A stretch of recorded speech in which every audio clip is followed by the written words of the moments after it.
Et on va parler économie à présent, économie française. Johanna Sittruck, bonjour, merci d'être avec nous. Aujourd'hui, une réunion cruciale sur l'emploi est prévue à Matignon. Manuel Valls qui ouvre le bal avec la CFDT.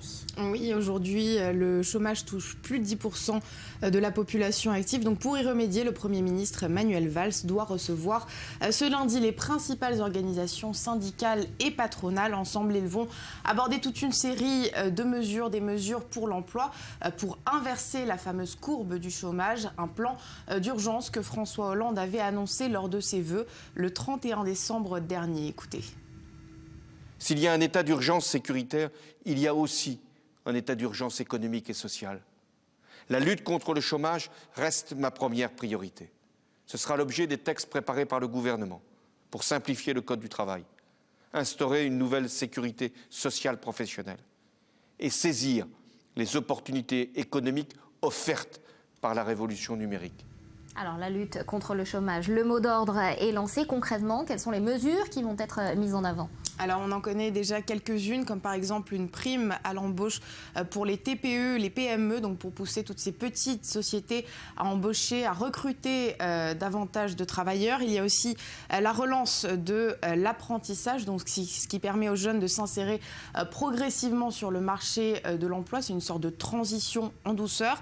Et enfin, il y a la mise en place de 500 000 formations supplémentaires pour permettre aux chômeurs d'acquérir ou alors de développer des compétences si possible recherchées par les employeurs. L'objectif est de faire en sorte que les travailleurs et aussi les travailleurs les moins qualifiés puissent aussi trouver un emploi, même si le chemin reste long. C'est ce qu'a rappelé la ministre du Travail, Myriam El Khomri. C'était samedi sur France Inter. Écoutez.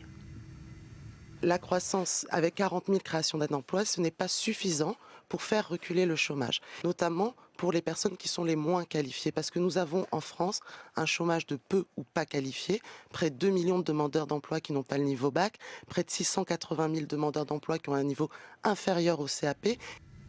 Johanna, rapidement, toutes ces mesures, ça peut marcher ? Alors pour Manuel Valls, évidemment, oui, une conviction assez limitée pour le moment. Certains pensent que les objectifs ne sont pas réalisables, d'autres que l'accent est mis trop sur la formation des travailleurs et pas assez sur l'offre d'emploi, sur la création d'emplois. Et enfin, ça risque de poser un problème au niveau statistique puisque les chômeurs qui sont en formation ne seront plus considérés comme au chômage et ils n'auront pas pour autant trouvé un travail. Merci beaucoup pour ce point économie.